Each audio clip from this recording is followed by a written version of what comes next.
Major funding for KPBS Evening Edition has been made possible in part by Bill Howe Family of Companies, providing San Diego with plumbing, heating, and air restoration, flood and remodeling services for over 40 years.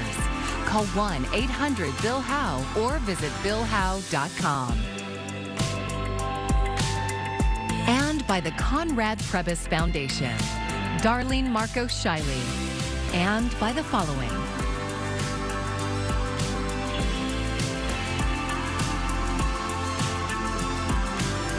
And by viewers like you. Thank you.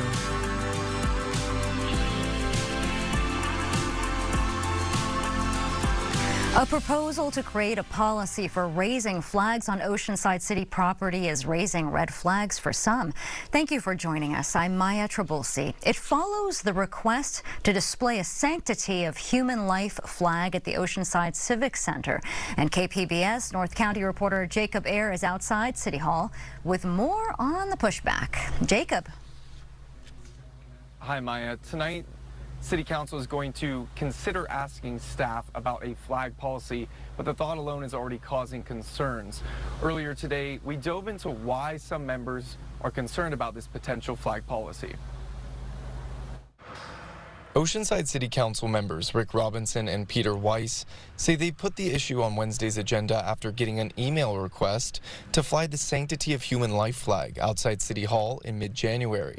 Their proposal asks to limit what types of flags can be flown and mainly allow the city, state, and U.S. flags. If we say no to one, then now we're making decisions. Now we're picking winners and losers. Whose flags do we fly and whose flags don't we fly? And I strongly believe that the three flags that we currently fly are uniting of all of us that live here in the city of Oceanside. Some other flags would still be allowed, like the POW MIA flag and flags to mourn fallen first responders.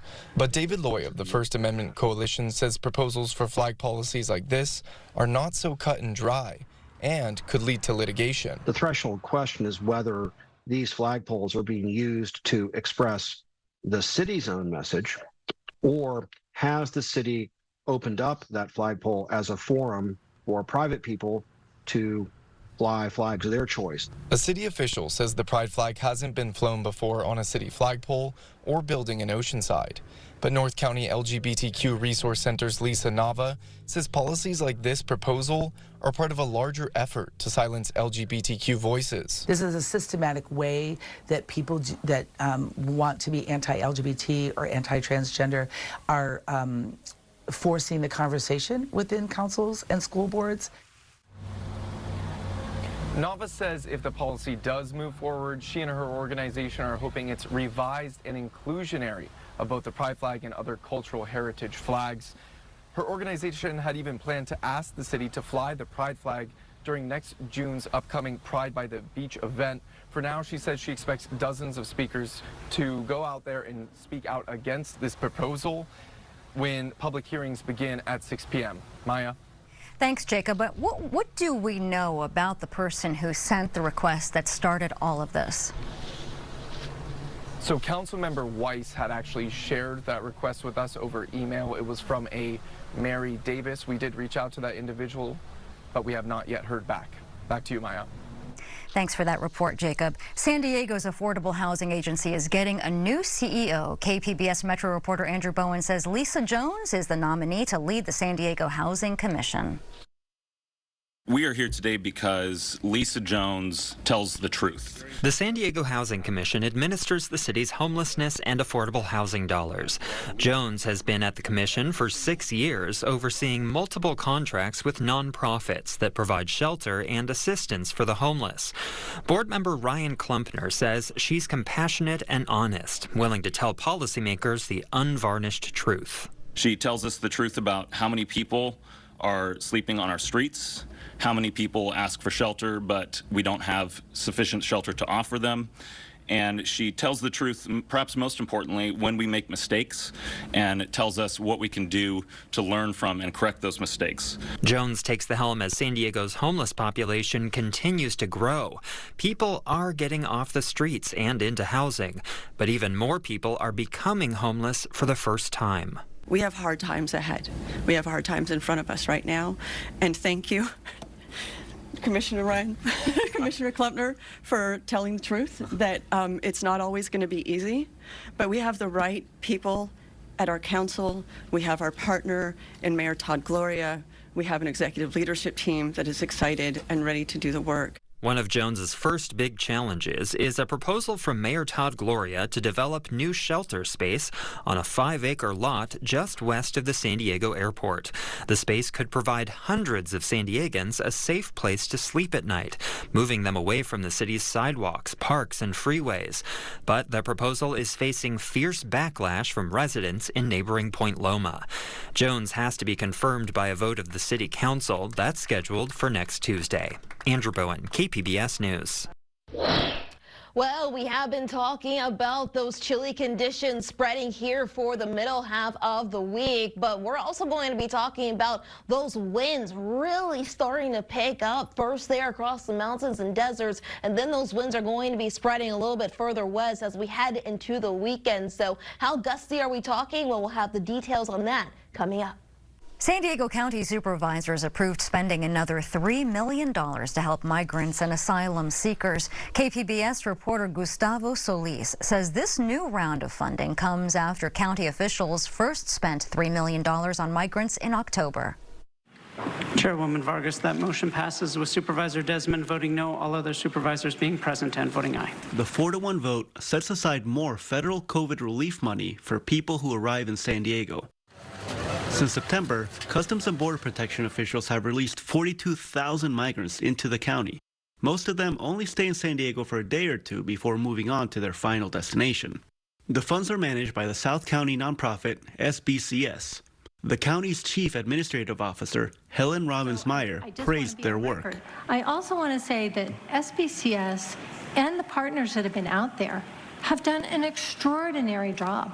However, several nonprofits criticize the way SBCS is managing the money. We do not support an additional allocation of funding while serious questions remain about the lack of accountability and transparency of the current contractor, SBCS. Lindsay Toslowski is the executive director of the Immigrant Defenders Law Center. She and other community leaders asked the supervisors to distribute this new round of funding to other organizations. Board Chair Nora Vargas recognized this growing tension in San Diego's nonprofit community. We're fighting each other, and we can't have that, because no matter what, this is going to continue to happen.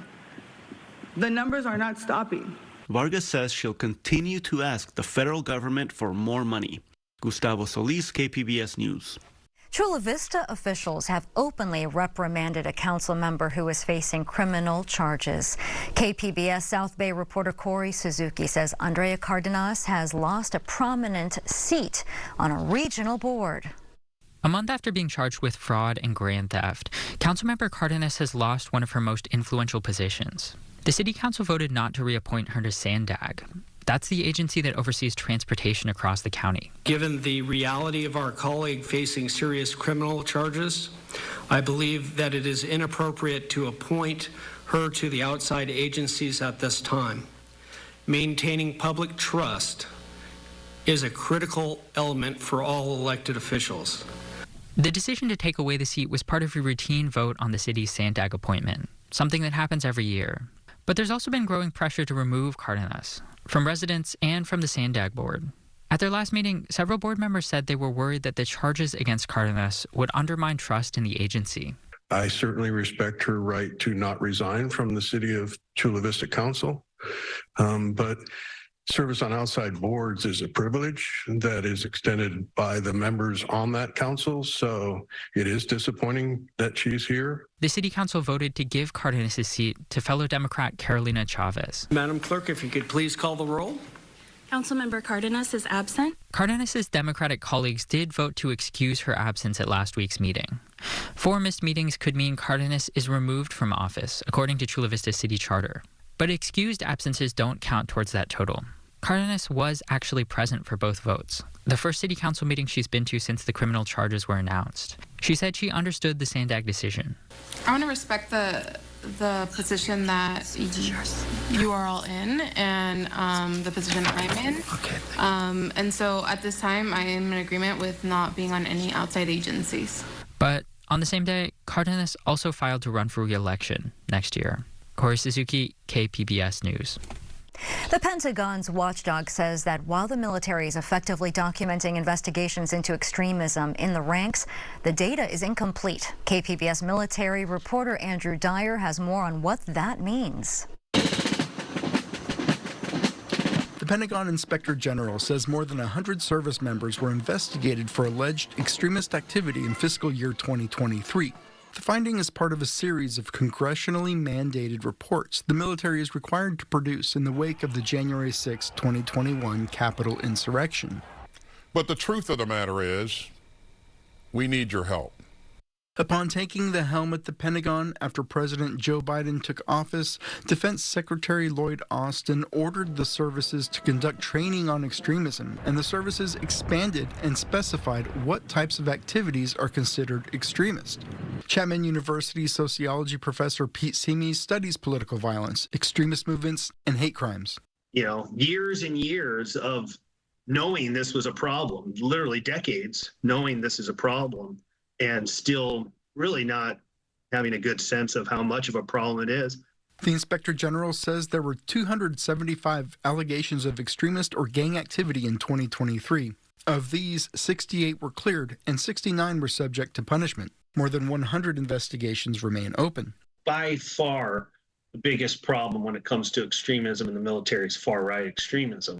Just last week, a former Camp Pendleton Marine pleaded guilty to firebombing an Orange County abortion clinic in 2022 and admitted planning further attacks. Simi says he's concerned that if Donald Trump wins the upcoming election, any effort to deal with extremism in the military will be written off as wokeism and abandoned. He notes that Donald Trump has already said he plans to use the military domestically to quell any protests that arise in Democratic cities. We could be in for something that it's really hard for us to, I think, even imagine how threatening the scenario could become very quickly. The Pentagon acknowledges the challenge it faces compiling this data, and the Inspector General made 90 recommendations to improve its policies. Andrew Dyer, KPBS News. The stage is set in Alabama for the 4th GOP presidential debate. We're just 6 weeks out from the Iowa caucuses, and each candidate is hoping to find a moment to stand out from the rest of the field. Julia Benbrook has this look at the participants.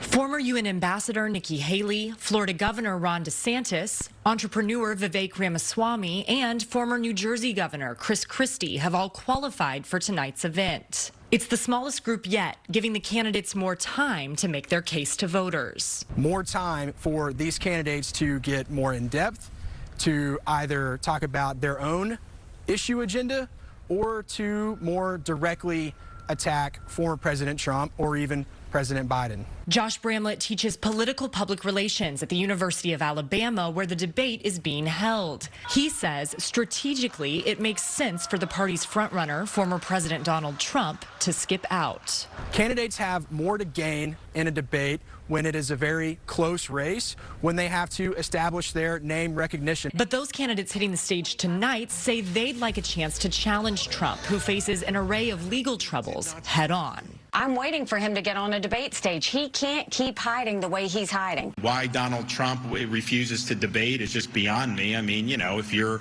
doing so well, you should want to go up there and make your case. All eyes will be on DeSantis and Haley as they compete to become Trump's chief primary rival, ahead of the Iowa caucuses. In Tuscaloosa, Alabama, I'm Julia Benbrook.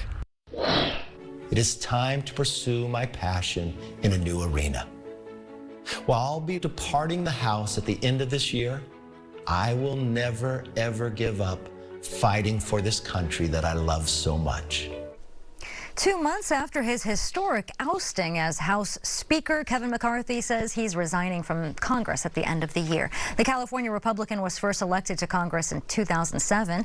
McCarthy says he will stay involved with politics. His decision will further tighten the GOP's already narrow majority in the House following the expulsion of New York Representative George Santos. Aviation and medical experts convened today to discuss how to reduce the stigma around reporting mental health concerns among pilots.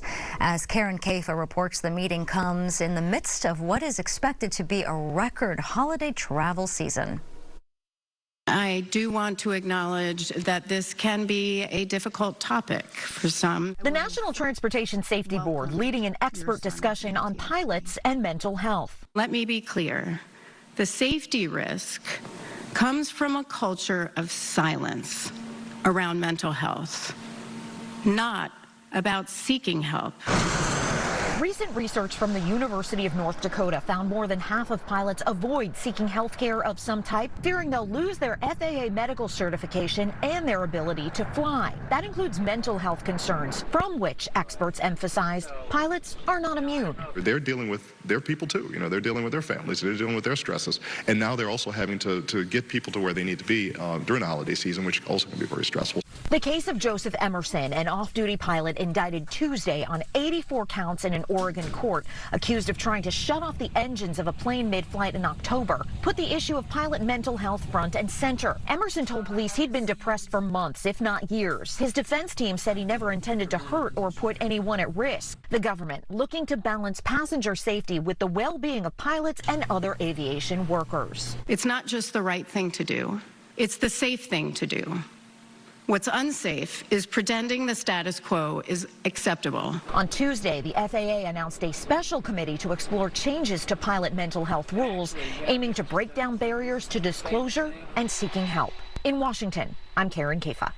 Coronado North Beach is closed because of sewage flow from the Tijuana River. While the pollution isn't a new problem, it's impacting our coast a lot further north than we are used to seeing. The county's Department of Environmental Health and Quality says the water is being tested every day, and the beach will be reopened once levels meet state requirements. For visitors at the nearby Hotel Del, not having access to the water is making their plans a little dry. It's just terrible. It's saddening to hear that the beach is closed, you know, for that, and that the people can't enjoy it the way they should be able to enjoy it. So it's disturbing. And the closure isn't the only hazard beachgoers are being made aware of. Elevated surf will impact the coast through tomorrow. The National Weather Service forecasts waves up of 4 to 6 feet and sets up to 7 feet. They also say the risk of rip currents is high.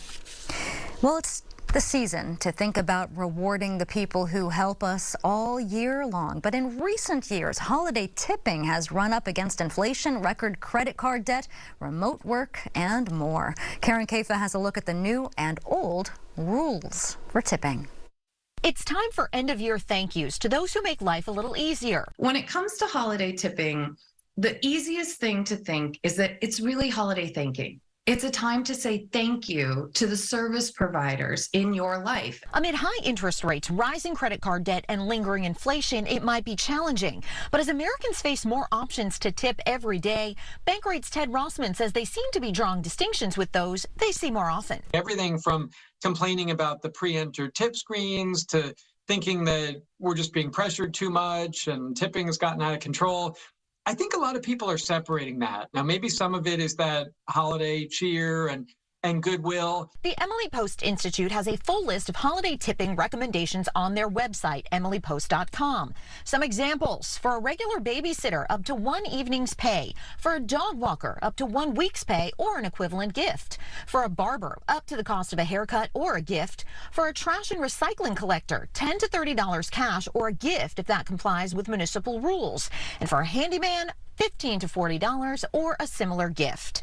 But Lizzie Post says those are just guidelines. It's the sentiment, whether cash, homemade treats, a small gift, or just a card, that really matters. You might not be able to afford to hit all of them on your list, and that's okay. You can always write a card stating your appreciation to anyone, and this is a great time of year to do just that. In Washington, I'm Karen Kafa.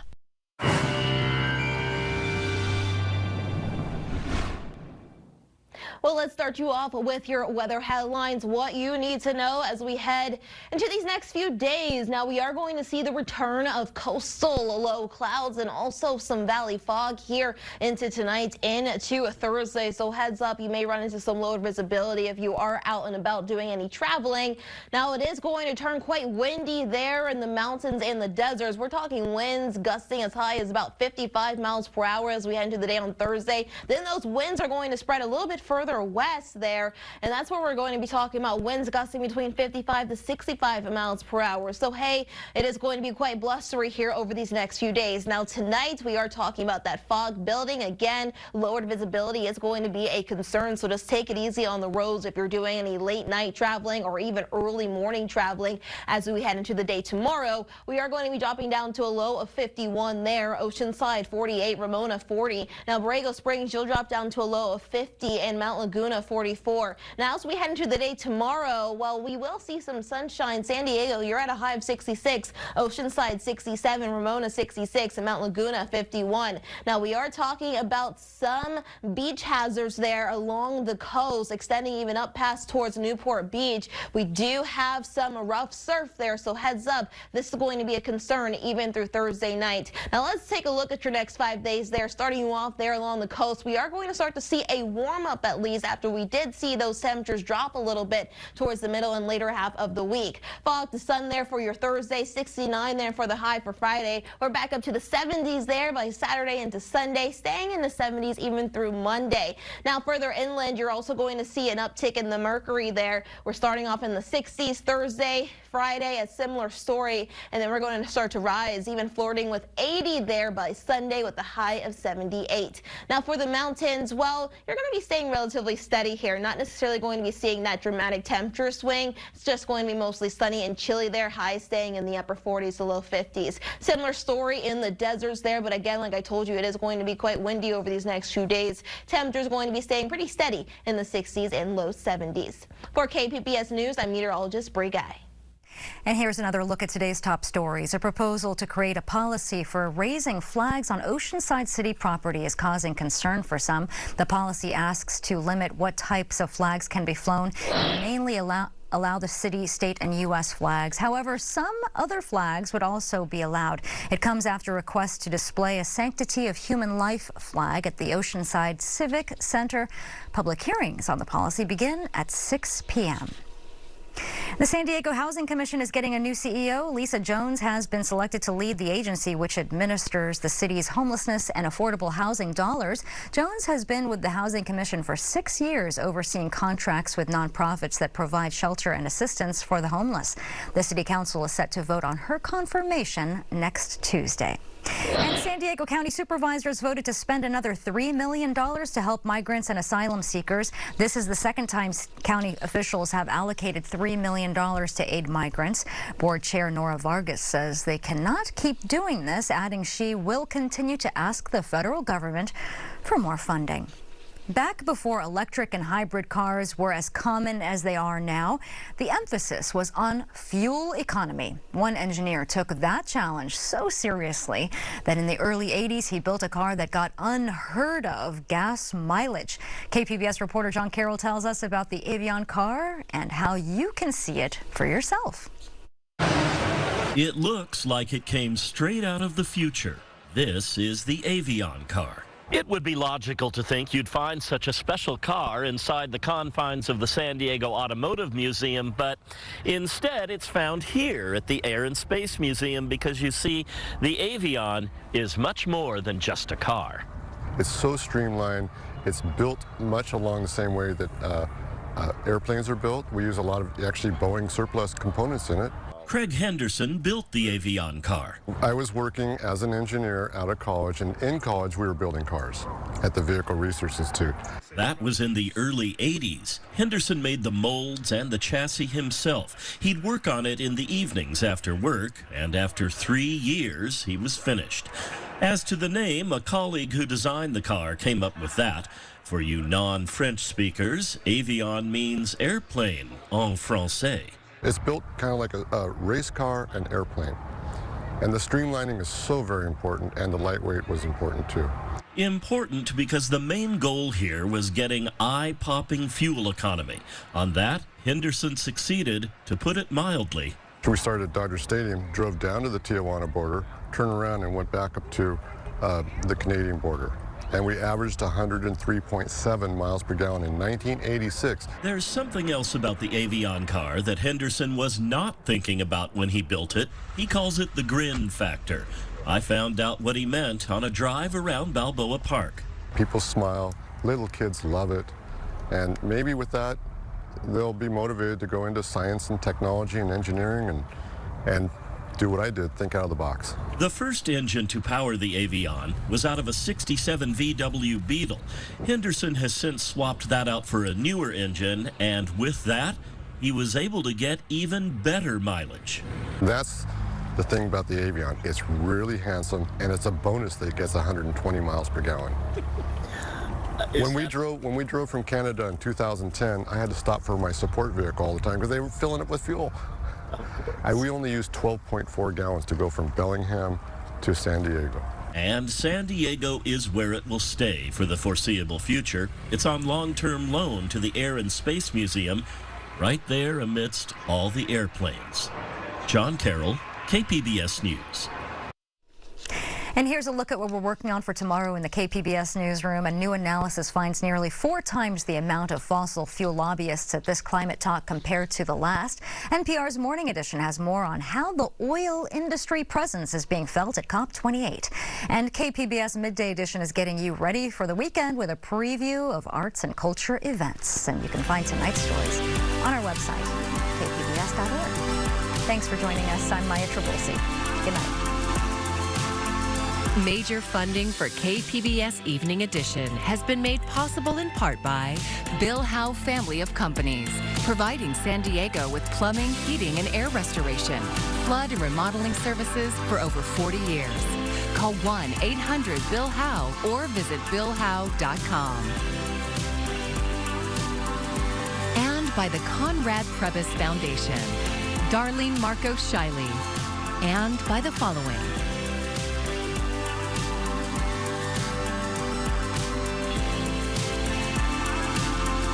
And by viewers like you. Thank you.